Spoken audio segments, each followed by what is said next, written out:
Election কমিশনকে কিন্তু এর দায় নিতে হবে ইমিডিয়েট। একবার খসড়া লিস্ট, একবার হসড়া লিস্ট, একবার ভসড়া লিস্ট। এই যে বিজেপি মুসলমানের যেন নাম বাদ দেয় এর জন্য চাপ দিয়েছে বলে মুসলমানদেরকে ডি ভোটার করবে কার বাপের ক্ষমতা? আমার বাপ দাদু 14 গোষ্ঠী এখানে জন্ম হয়েছে, তুমি 3 দিনের বৈরাগী এসে বলবে তুমি ডি ভোটার, আর ওটা আমি মেনেও নিব। তুমি যদি ফুল স্টপ আর আকার একারের জন্য নাম বাদ দাও তো বাবা তুমি তৈরি থাকো ইলেকশন কমিশন। মানুষ জানে কত ধানে কত চাল হয়, এটা পরবর্তীতে বুঝতে পারবে ইলেকশন কমিশন। যেটা আমি মোফাক্কেরুল ইসলাম, যেটা আমার ক্ষুদ্র মতে যে জ্ঞান, সেই জ্ঞানে ইলেকশন কমিশনকে কিন্তু এর দায় নিতে হবে ইমিডিয়েট। কারণ গোটা রাজ্যে এসআইআর নাম করে, এসআইআর সিস্টেমেটিক পদ্ধতিতে চলবে, সবই ঠিক আছে, কিন্তু এসআইআর দ্রুত করার ক্ষেত্রে এআই দিয়ে, আধুনিকতার যুগে মানে এআই দিয়ে যদি কেউ এসআইআর করানোর চেষ্টা করে স্টাফ না নিয়ে বা মানুষ না নিয়ে, আগে মানুষ বাড়ি বাড়ি গিয়ে সমস্ত ডিটেলস দিত, এখন সিরাজুলের নাম সি দিয়ে, এআই করছে সি দিয়ে, বলে সিরাজুলের নাম সবই জায়গায় এস দিয়েই আছে। এরকম করে বিভিন্ন রকম বিভ্রান্ত, এটা নতুন করে বলার ব্যাপার না। রাজ্যের মানুষ এই বিষয়টাতে, হিন্দু মুসলমান সবাই, রাজ্যের সাধারণ জনসাধারণ এসআইআর নিয়ে ক্ষুব্ধ এবং বিক্ষুব্ধ, যেটাই বলুন না কেন, কারণ এবং খুবই অশান্তিতে আছে। কারণ মানুষ আজকের দিনে 200 টাকা ইনকাম করবে কি করে সেটা নিয়ে ব্যস্ত, তার মধ্যে আবার 14 বার, একবার খসড়া লিস্ট, একবার হসড়া লিস্ট, একবার ভসড়া লিস্ট, এই যে বিভিন্ন রকম লিস্ট বের করছে। এই লিস্টগুলোতে কোনো সময় নাম থাকছে, কোনো সময় নাই, তারপর নোটিশ করো, এই করো, এই করো, বিভিন্ন রকম ক্যারিকেচারগুলো করছে। এটা কিন্তু ইলেকশন কমিশনকে, রাজ্যের যে বর্তমান পরিস্থিতি, এই পরিস্থিতির ক্ষোভ প্রত্যেকটা মানুষের মধ্যে, ক্ষোভ কিন্তু একটা আছে। এই ক্ষোভ যদি ফাটে তাহলে কিন্তু ইলেকশন কমিশনকে তার দায় তাকেই নিতে হবে, এটা সাধারণ মানুষের দায় না। মুসলিমদেরকে টার্গেট করা হচ্ছে, বা এই যে সংবাদ প্রতিদিনে একটা খবর বেরিয়েছে, 17ই জানুয়ারি সংবাদ প্রতিদিন, ওখানে খবর বেরিয়েছে যে রাজস্থানে বিজেপি মুসলমানের যেন নাম বাদ দেয় এর জন্য চাপ দিয়েছে বলে বিএলও যারা এটার দায়িত্বে আছে, সে আত্মহত্যার মতো পরিস্থিতি বা আত্মহত্যা করতে গিয়েছিল। তো এইরকম পরিস্থিতি হচ্ছে, এগুলো রাজনৈতিক ব্যাপারটা হচ্ছে, সরকার চলবে নির্দিষ্ট সিস্টেমে বা সংবিধানকে মেনে, নিঃসন্দেহে এটা হবে না কেন? এসআর ভালো জিনিস করুক না, নাম ঠিকানা বাপের নাম 14 গোষ্ঠী এগুলো দেখুক, কিন্তু এটা দেখতে গিয়ে ইন্টেনশনালি যদি কোনো রকম মুসলিমদের হয়রানি করার চেষ্টা করে বা কোনো হিন্দুদেরও হয়রানি করার চেষ্টা করে, অনেকেই এরকম আছে। শুধু মুসলিম, দেখুন এক হাতে তালি বাজবে না, ঠিক তেমনই একাই কোনো গোষ্ঠীকে চাপ দিতে গিয়ে তখন নিজের মধ্যে অটোমেটিকলি যে আমার হিন্দু ভাইরা আছে তাদেরও নাম চলে আসছে। তো এরকম করতে গিয়ে প্রত্যেকটা ইয়েতে, ব্লকে বা বিডিও অফিসে বিভিন্ন রকম হয়রানি। আজকে এমন কোনো ব্লক, এমন কোনো জায়গা নেই যেখানে মানুষ ক্ষোভে নেই।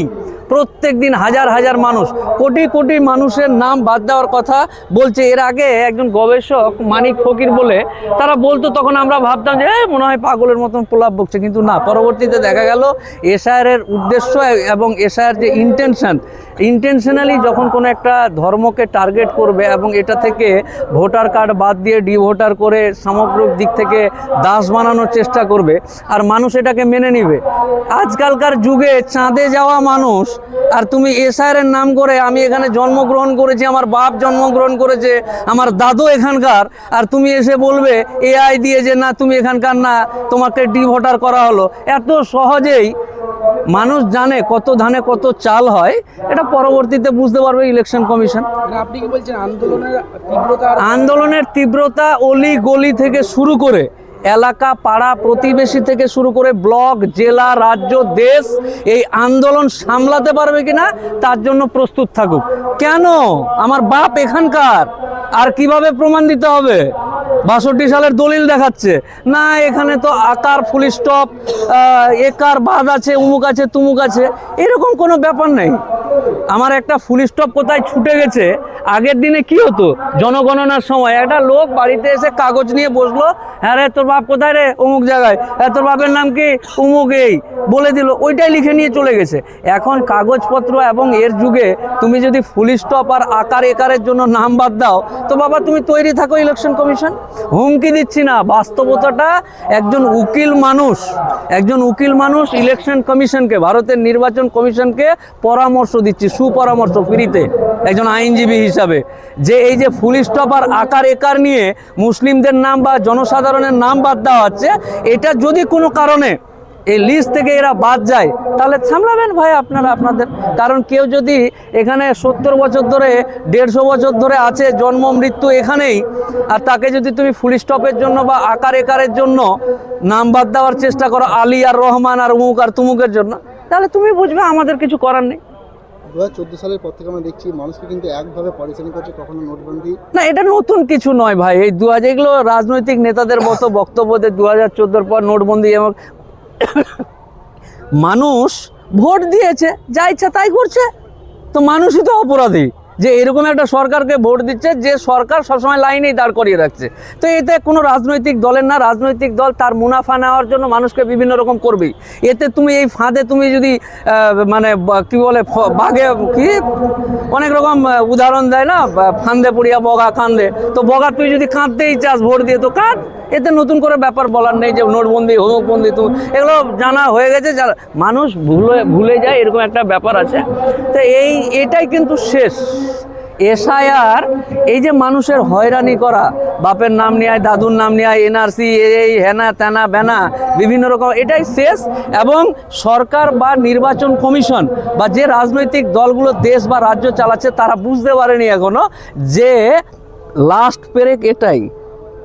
এসআইআরের নাম করে যে টানাটানি করা হচ্ছে এটা কিন্তু লাস্ট পেরেক। আর এইতে মানুষ এর আগে হিটলার বা বিভিন্ন রকম ব্যাপার স্যাপারগুলো আছে, আন্দোলন গণ আন্দোলন বিভিন্ন রকম ব্যাপার স্যাপারগুলো আগামী দিন অপেক্ষা করছে।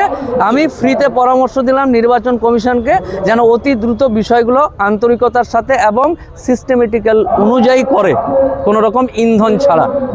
আপনার কি মনে হচ্ছে না মুসলমানদেরকে কোনোভাবে কি ভোটার করতে চাইছে, মুসলমানদের ভোটাধিকার কেড়ে নিতে চাইছে? মুসলমানদেরকে ভোটার করবে কার বাপের ক্ষমতা? আমার বাপ দাদু 14 গোষ্ঠী এখানে জন্ম হয়েছে, তুমি 3 দিনের বৈরাগী এসে বলবে তুমি ভোটার, আর ওটা আমি মেনেও নিব? মানে মুসলমানদের রক্ত নাই, পুজ হয়ে গেছে নাকি? বললেই হয়ে গেল, পুজ হয়ে গেছে রক্তটা।